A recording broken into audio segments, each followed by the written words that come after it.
Good morning. I appreciate everyone being here this morning. Today's a big day for us at the Sheriff's Office in our continued efforts to make Buncombe County schools a safer place for our kids. The Buncombe County Sheriff's Office has just acquired what we refer to as a gun vapor dog.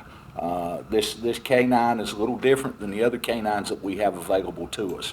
As far as I know, we're one of the first school systems and sheriff's offices around to use this type of dog, and a dog that's trained in this type of discipline to detect firearms, and that's what this dog does in particular. Basically, last year we had an event at a Buncombe County school where we had a discharge of a weapon outside of a sporting event.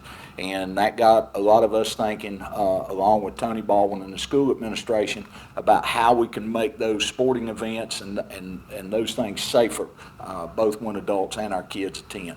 So what this dog does is it goes through the crowd with the handler, and this is Officer Ben Davidson, Deputy Ben Davidson with our school resource officer program. He will be handling the dog through the course of its career here.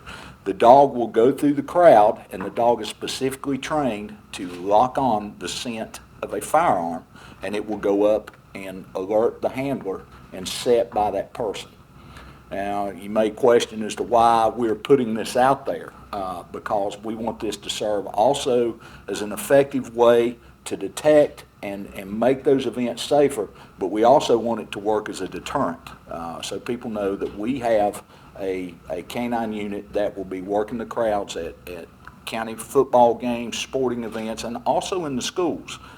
So people will know that if they bring a firearm onto school property, that there's a good chance that we will know about that and we'll be able to detect that.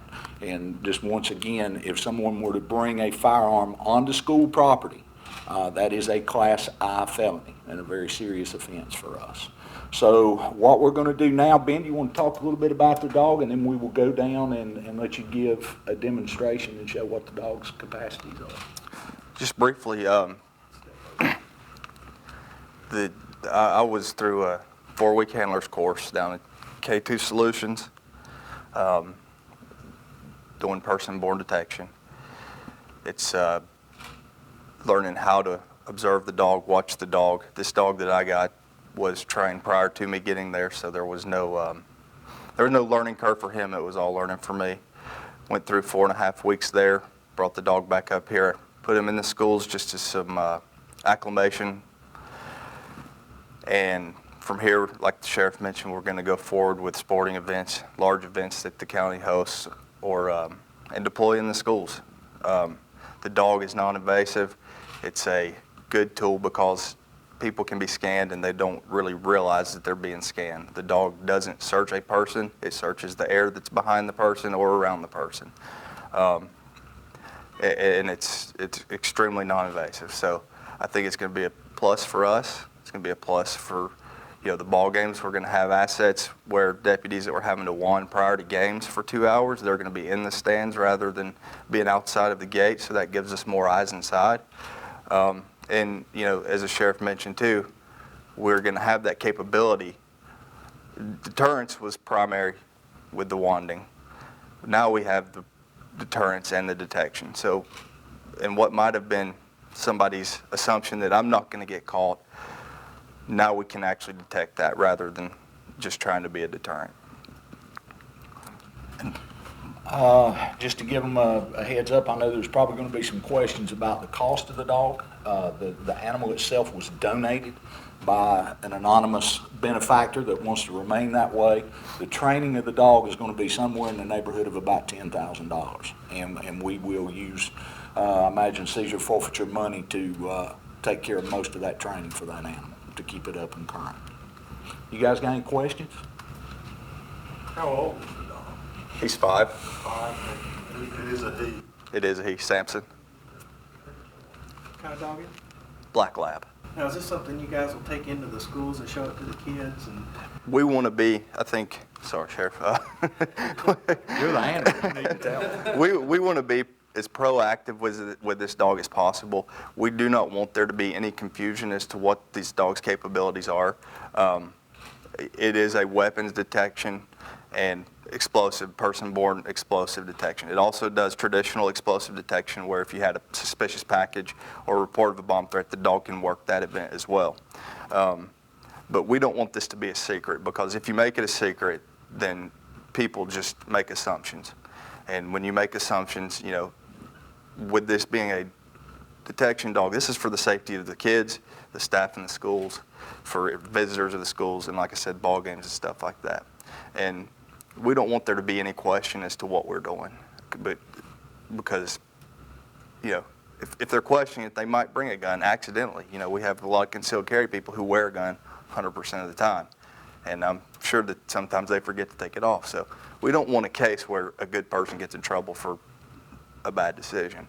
But, you know, let's make this known and have this asset, you know, have a picture for what people should expect. I think I'm right, and I don't think this dog is patrol trained in any way, or in other words, he's not an apprehension dog. No, this dog is solely explosive detection, passive alert. There's no bite. This dog's never been trained to bite. The only thing he bites are flies. Another benefit that we're going to have is discarded weapons. If we have an incident where we have a weapon that's discarded, you know, if we have a shooting or if we have reason to believe that a weapon used in the commission of a crime is laying somewhere, you know, this dog's capability is to go out and find that. You know, perfect example is we had a gun that we were using in training, not been fired in over a year, not been cleaned in over a year. Put it under a log in a half-acre size field. The dog found the gun in less than 45 seconds.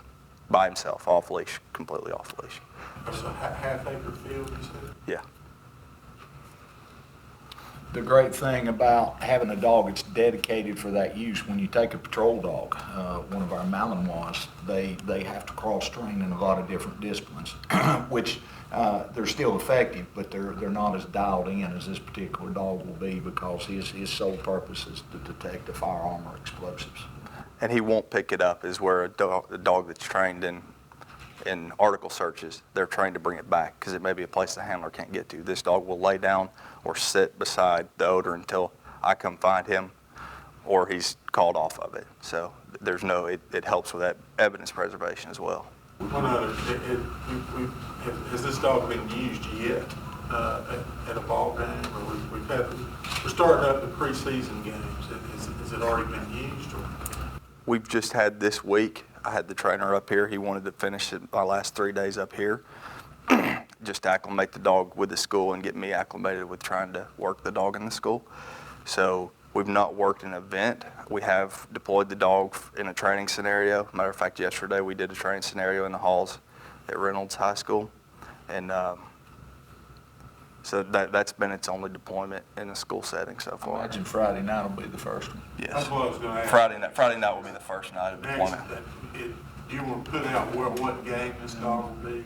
I would say he will probably roam, will he not? You attend several different ball games Friday night, or you plan on knocking down with the biggest one? Friday night we'll have Shelby at Reynolds, and I'll be at Reynolds Friday night. It's because we want to get the incoming crowd. The line of people coming in is the most effective, and if we roam, then. And people can expect, if they're going to that game, that you guys will be at the gate as they're coming in, and then also in the stands? I won't have the dog in the stands. I'll be outside of the stadium where the line forms. That's where I'm most effective.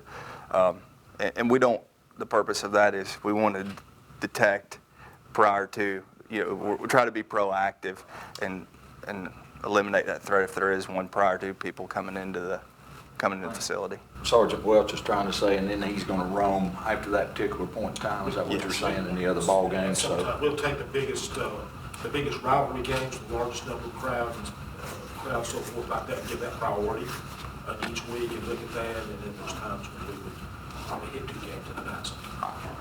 I got one more quick question. So you've already taken him to Reynolds. How'd the kids react? It's an interesting reaction with kids because some kids are terrified of dogs. Some kids love dogs. Yeah. Unfortunately, he's not a petting dog, and the kids have a hard time keeping their fingers out of the dog's nose. The overall reception was great, you know.